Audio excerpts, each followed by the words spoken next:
Hello subscriber. It's our day 327 and today is August 26 and it's Saturday. Ayan, dito na naman tayo sa ating construction site dito sa Bongabel Private Resort. Dito lang yan sa South Spring Villas, Bocal, Calamba, Laguna.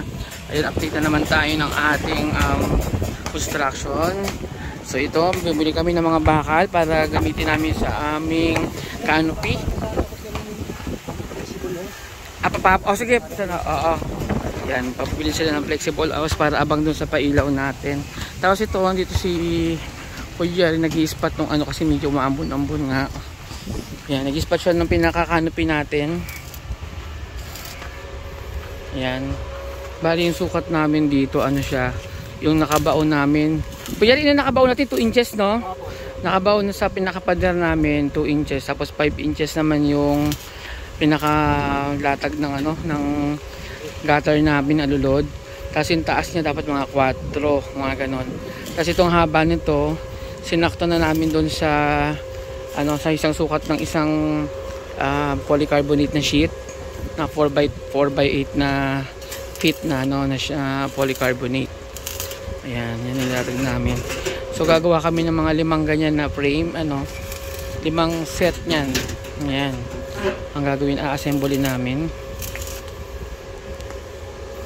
Dito siya pumesto sa ano, kanya doon siya sa kalsada kasi medyo umambon-ambon. Ayan, baka masira yung ating ano, welding machine.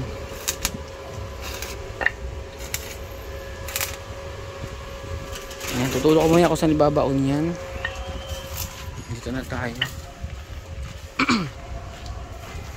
Medyo paspas tayo ngayon ng gawa kasi dapat mga September 4 o first week ng September matapos na tayo kasi nga may next project yung ating architect, kakailanganin yung mga tao doon. So ito mga major natin dapat matapos na para maiwan na lang dito yung ating mga pintor. Ayun.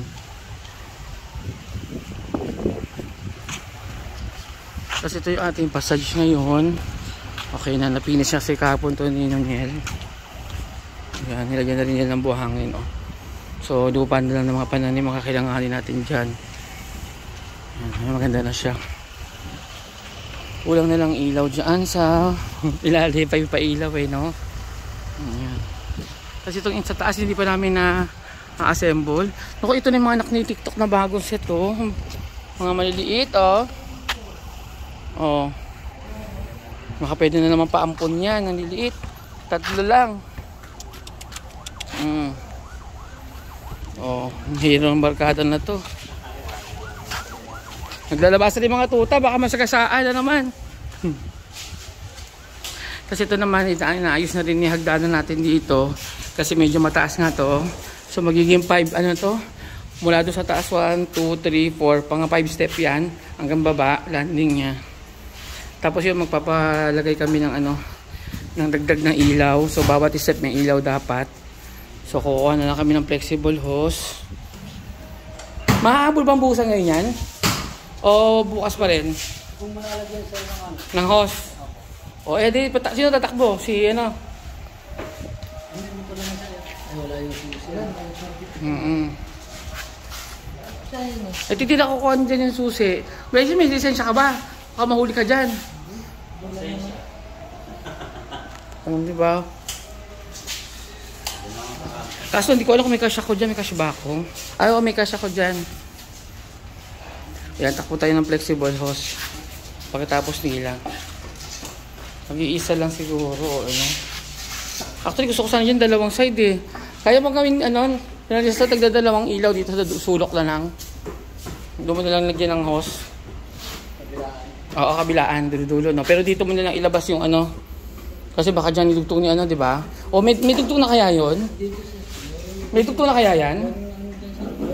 O, pero kung sakaling nakakaduda na wala, mag-abang ka lang din sa amber yan, ha? Masilo sa baba. Mamaya, wala siyang abang na ano. Wire na ba yan o alambre pa lang? Wire na mismo? O, dito, ano lang natin yan, dudugtungan lang yan, no? So, yan yung pinaka-junction at the same time, ano yan na rin?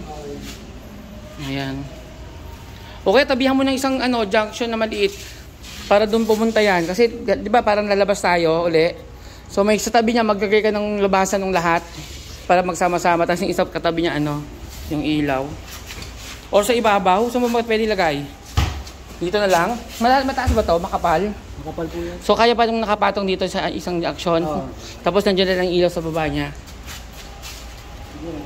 O tapos yung dalawang ilaw sa gilid, di ba? Pinaka-gitna yung junction natin. Dito rin isa, kaya Oo, para pag ano, para nagpo-floating din siya, 'di ba? O kukuha lang ako ng cash doon. Pero mamaya pa matatakbo yan ano. At po na tayo. Junction box. So junction box saka bali 2, 4, 6. Meron pa isa dito, 6, 8, no? So 8. Tapos isang ano, pinaka main junction na ano, lagayan ng ano, ng bumbilya, no, dikitan. Ay ano, ng mga wiring. Yan, lumakas na yung ulan. So may 5 step tayo dito. Ewan ko lang kung makakit tayo dito ngayon. Try natin umakyat.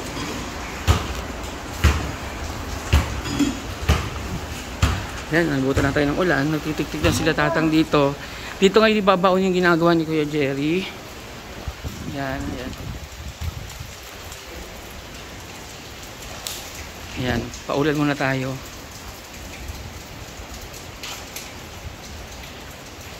Yan, bali 5 panel yan mula doon sa dulo hanggang dito. Tapos yung bubong niya, clear glass, clear na polycarbonate din.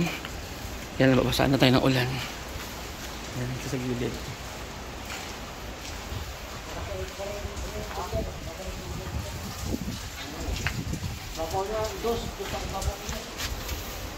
Tapos itong bandang air sa may aircon, dito tayo sa sumilong sa may ano. Ito natanggal na rin yung skimmer dito.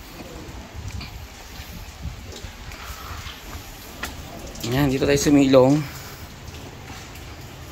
Ayan, kitang-kita dito.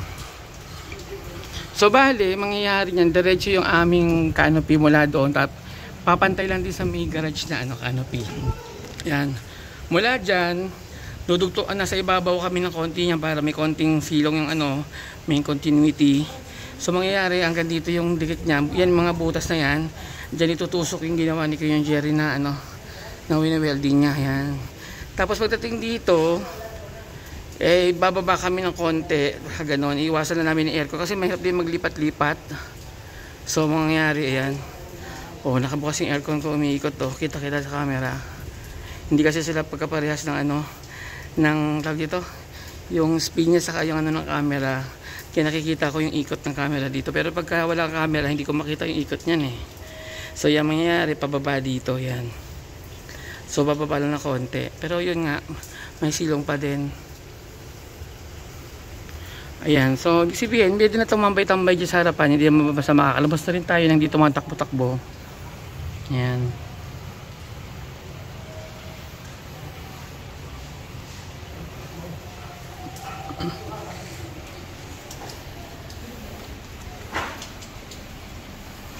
Yan ang pinakaano natin. Ito na final finish na ni tatay ng pintura din to. So rush tayo ngayon ng gawa. Kasi ito, nagsample na rin si Kuya Jerry. Ako hindi ko napakita yung sample niya. Nagsample na siya ng timpla niyan. Yung unang sample niya, ang gamit niya sa semento lang. Tapos yung sumunod na timpla niya, gamit niya yung pebbles. Yung white cement ang gamit. Tapos yung pangatlong timpla may halong silika saka pebbles. Ayan, pinipinish na rin ni Mamos yung ating planter box dito.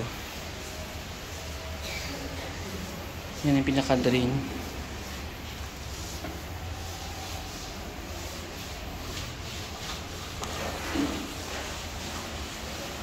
Ayan, mataas-taas na yan. Parang pwede ng mga simpleng halaman lang mailagay dyan.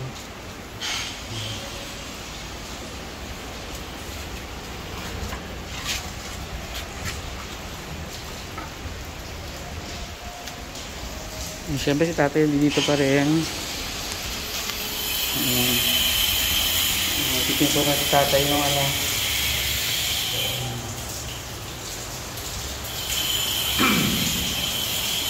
Ngayon namamalengke ako ngayon sa Lazada, nag-shopping. Mitingin ako nung ilalagay ko ng water filter. Hindi ko alam kung diyan ko ilalagay yon. Kasi kailangan may filtration na din para medyo matanggal yung amoy ng tubig, yung amoy poso. Para kung tutusin, pwede na rin siyang mainom. Diba? Pero pasasarap siya paligo pag ganyang medyo may konting smoothness. Kaya na tumutulo siya kasi umuulan. Yung drain namin dito, hindi pa nilagyan ng pipe. Wala pa silang may saksak na pipe dyan. Tayo, wala pa tayong pipe na pwede itusok dyan? Wala lang, hindi pa bumibili? Hindi pa hinabol, no? Nung pagbili ka din ng mga bakal. O di, tasik-tasikan yung gawa natin dyan. No? Dapat ginawa na nila ng piping. Oo nga, pahabol natin niya. Kasi ito yung umuulan, ganyan lagi. No, kaya kailangan makabigyan tayo ng pipe orange. Pasuyo na rin tayo. Kasi ito, bibili naman ng orange pipe. Hindi natin kung kaya nilang ng hose na sa abang doon sa may hagdanan. Yung pailaw na hose. Kung kaya pa ni Onyel na may kasamang pipe. Try natin kung makakabit. Kasi kanya yung mangyayari o kada uulan. Tapos mapupuno na naman to. Planong buhusan na itong mga pipe na to. Tapos yung iba tambak. Ayan nilagyan ni Kuya Jerry na ng harang yung paligid ng kasi wala nang tulo yan. Nagtest na kami. Wala na siyang leak. So ito na yung may iiwan na lang. Kasi nagyan na ng kahoy-kahoy dito. Ayan. Para ito lang yung bubuhusan. Yan. Tapos ito tatambakan lang. Kasi pag di naman bunuhusan muna, yung gravity ba ng bigat ng mga tambak, baka matulak na naman pababayan. So mahihirapan na naman kami. Baka bumagsak siya at dyan din maglik sa loob. So para maiwasan yan, gagawin, bubuhusan namin yung pipings. Ito para maiwan lang tong side na to. Ayun, malakas yung ulan, nababasa na tayo. Actually may wiring kasi dito sa taas. Baka makuryente na tayo. Silong na ako. Lakas ang ulan.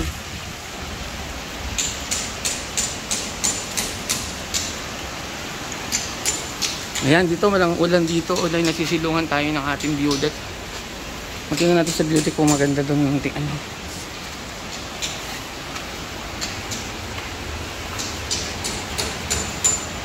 sa view deck. Ayan, ito yung tsura ng view deck yung ginagawa nilang butas. Pakikita natin dito. Ayan, yung mga butas na ginawa nila. Ayan.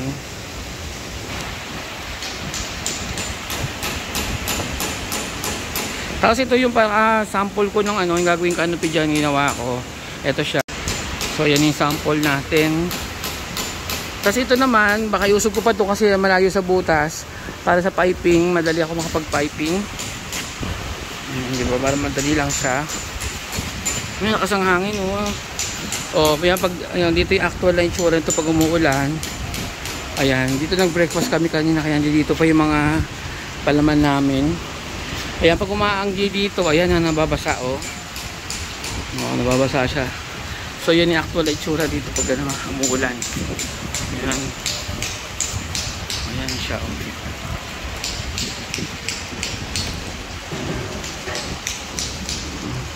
Mukha yung guest ni puro taga Meralco yata yung guest nila. Kasi yung mga kotse purong may mga sa ibabaw. Kung hindi man taga Meralco, mga nagagawa ng mga cable. Yan ang guest nila siguro outing nila ng opisina. Puro mga nakikibal yung sasakyan Dito rin sa kabila ang dami rin sasakyan. Sa amin na talaga bakante kasi nga ito yung magiging parkingan ko na sa mga guest ko luwag-luwag, diba? Kasi wala namang resort dito, wala rito. So madami akong parkingan.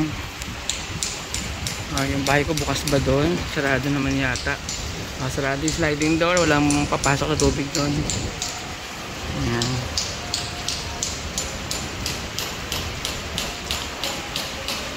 Ayan, samantala habang wala pang ginagawang dito, residential or ano man yung gagawin dito.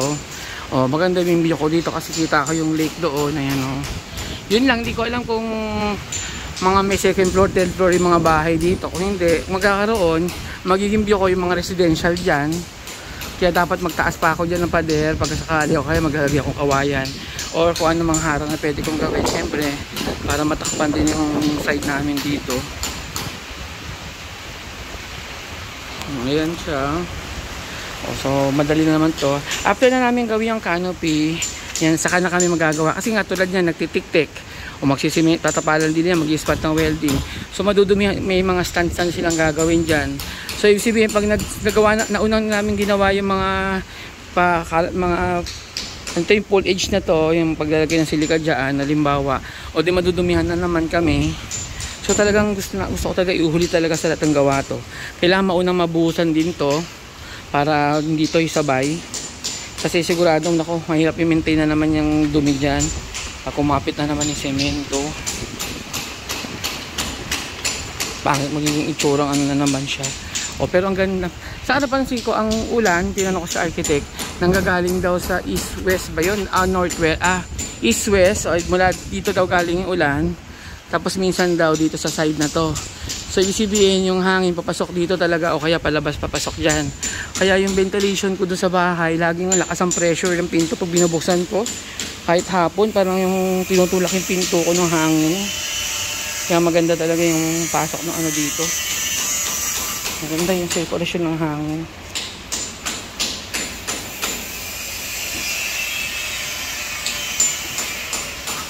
Ayan.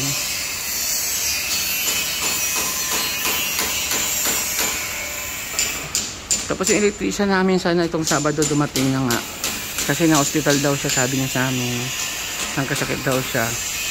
Kaya itong Sabado-Linggo baka possible na daw siya. Sana, baka itong mamaya dumating siya. Sana, kung hindi baka next week na naman.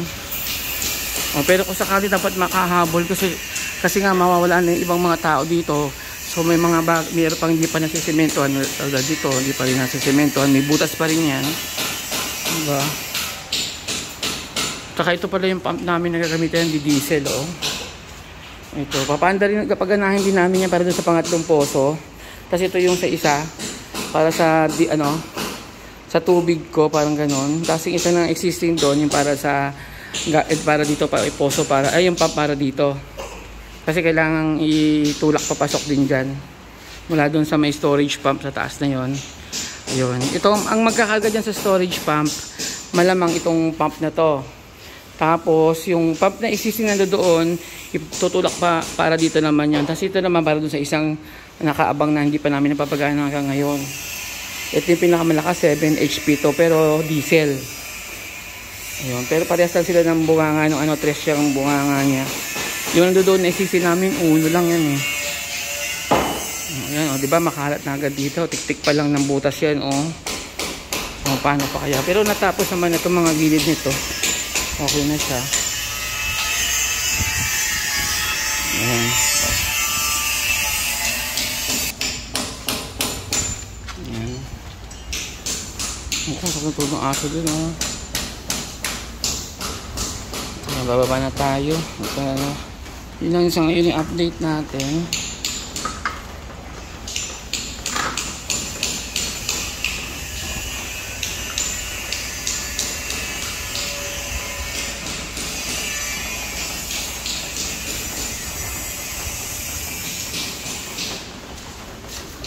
May gawa ba dito? Magkano dito ang gawa Ako si Bado nakakulong dito. May aso tuloy.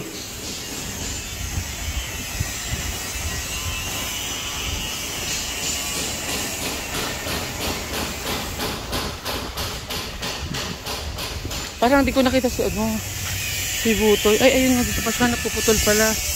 Yan, nandito siya. Siya yung gumagawa ng ibang set. Dito kasi umuulan kasi.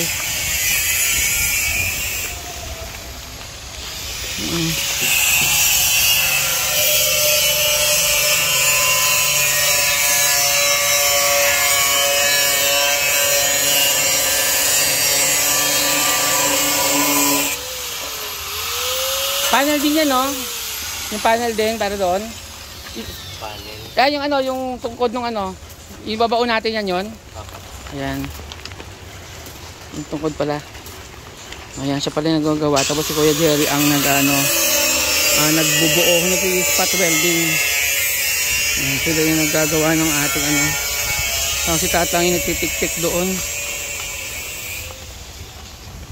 Yan muna yung ating update dito. Hindi na natin nakakabaan na yung video. So sa mga hindi pa nagsasubscribe, syempre pakiclick naman ng ating subscription button. At syempre huwag nyo kalimutan din i-click yung notification bell para ma-update kayo sa aming channel na Bong and Jeff. At para masubaybayan nyo yung aming construction ng aming resort.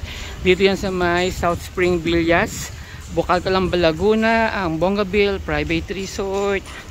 Yan, so soon to operate sana.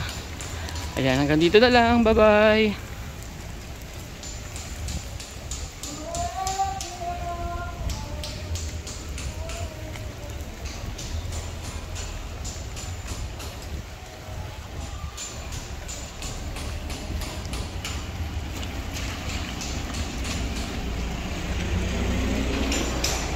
Toy.